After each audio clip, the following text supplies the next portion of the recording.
নমস্কার বন্ধুরা, তোমরা সবাই কেমন আছো? বড়দের আমার প্রণাম এবং ছোটদের ভালোবাসা জানাই।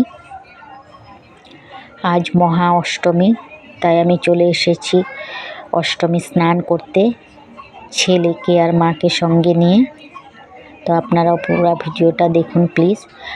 আমি ওপর থেকে দেখাচ্ছি, পাড়ের উপরে দেখুন মেলা বসেছে, কত লোকজন হয়েছে।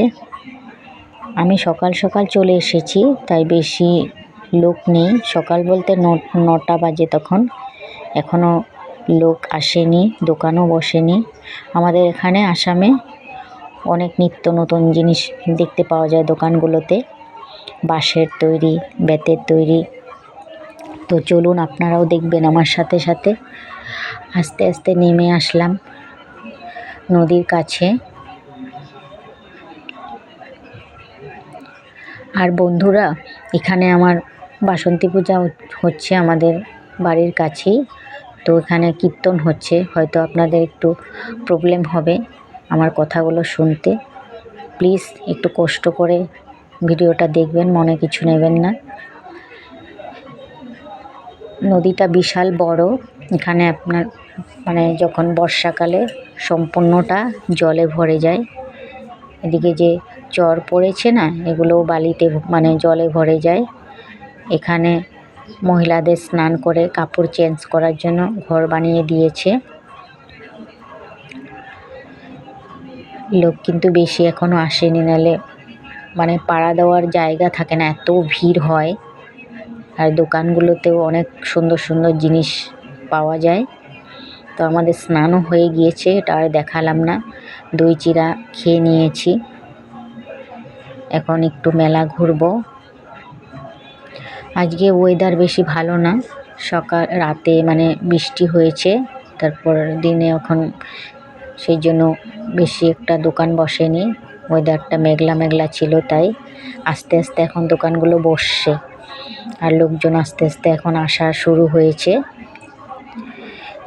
চরগুলো যে দেখতে পাচ্ছেন, এগুলো সব জলে ভরে যায়, অনেক পাশ নদীটা।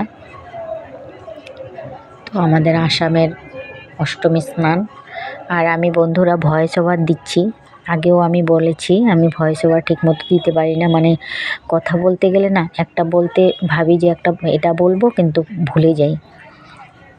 নতুন নতুন তো আপনারা প্লিজ একটু কষ্ট করে ভিডিওটা দেখুন, আমার পাশে থাকুন। এগুলোতে কিন্তু সব বর্ষার সময় সব জল হয়ে জলে ভরে যায়। দোকানে ঘুরছি, দেখছি দোকানগুলো। আর মা বলছে আমার ভাইপোর জন্য একটা খেলনা কিনবে, ছোট তো, 2.5 বছর বয়স। আর আমার ছেলে ঘড়ির জন্য বায়না করছে, তো আমি 1 টাকাও সাথে নিয়ে যাইনি। মার থেকে 2 টাকা নিয়ে ঠাকুর প্রণাম করলাম। দোকান সেরকম এখনো বসেনি।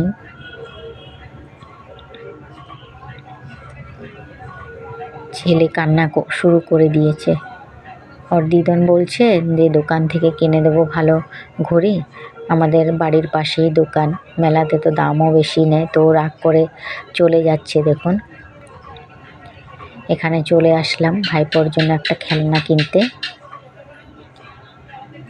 তো দাম প্রচুর চায়, একটা খেলনার দাম 200 টাকা চাইছে। এই খেলনাটার দাম 200 না, তো 180 নাকি বললো। তো খেলনা কিনা হয়ে গিয়েছে, আমরা এখন একটু মেলা ঘুরবো। তারপর ওখানে বাসন্তী ঠাকুর আছে, পুজো হয়েছে, ওখানে একটু ঠাকুর দর্শন করব। চলে আসলাম আস্তে আস্তে ঠাকুর দর্শন করতে। মা যেন সবাইকে ভালো রাখে, সুস্থ রাখে, এই কামনাই করি ঈশ্বরের কাছে।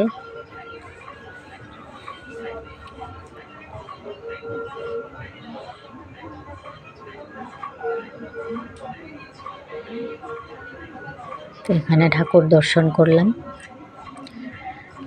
ঠাকুরটা খুব সুন্দর হয়েছে, মায়ের মুখগুলো দেখতে খুবই সুন্দর, মনে হচ্ছে তাকিয়েই থাকি মায়ের দিকে। যাই হোক, আস্তে আস্তে চলে আসলাম এদিকে। এখানে শিব পার্বতী পুজো হয়েছে। তারপর দেখি এখানে খিচুড়ি হয়ে গিয়েছে, প্রসাদ বিতরণ হবে একটু পরেই। তো একটু কিছুক্ষণ অপেক্ষা করলাম, ভাবছি একটু প্রসাদ নিয়েই যাই। তো কোথায় বসবো, আস্তে আস্তে চলে গেলাম ওদিকে ঘুরতে। জায়গাটা দেখে খুব ভালো লাগলো, মনে হচ্ছে এখানে শান্তি খুঁজে পাবো, তাই চলে আসলাম। মনটা ভালো ছিল না, ভাবছিলাম আসবো না, কিন্তু ছেলের জন্য আসতে হলো।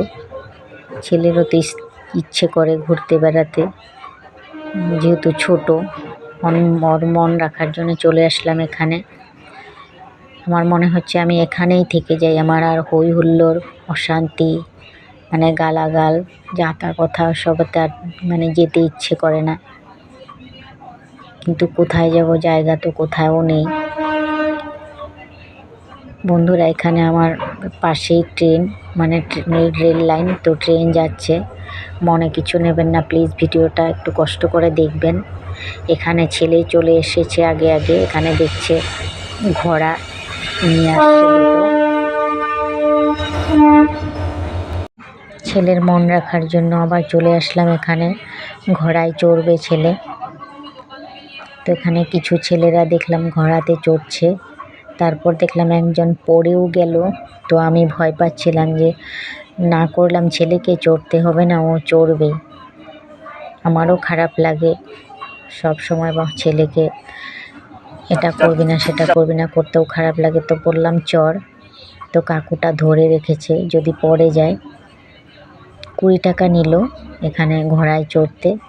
তো বেশিক্ষণও চড়েনি, একটু চড়েই নেমে আসলো, নামিয়ে দিল।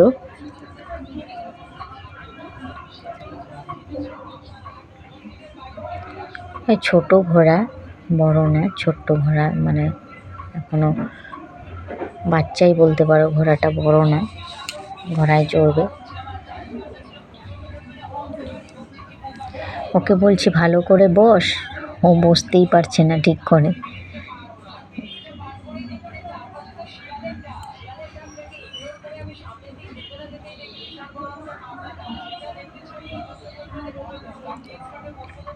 তো চড়া হয়ে গিয়েছে, এখন আমরা চলে যাব প্রসাদ খেতে। তো এখানে চলেও আসলাম প্রসাদ খেতে। এখানে আবার ছেলে প্রসাদ নিতে গিয়ে হাতে ছ্যাঁকাও লাগলো, খিচুড়িটা খুব গরম ছিল, ছেলের হাতটাও লাল হয়ে গিয়েছে। আমি সম্পূর্ণ ভিডিও দেখাতে পারি না আপনাদেরকে, আর ভিডিও অনেক বড়ও হয়ে যাবে। আর আমি বলি না, আমি লোকের সামনে ভিডিও করতে পারি না, লজ্জা লাগে, কোনো রকম করছি। তো প্রসাদ খেয়ে চলে আসলাম, বাড়ির দিকে রওনা দিলাম। এখন বাড়িতে চলে যাব। তো বন্ধুরা, আপনারা সবাই ভালো থাকবেন, সুস্থ থাকবেন, আর আমার পাশে থাকবেন প্লিজ। এখন রাখি, আরেকদিন দেখা হবে, টাটা বাই বাই।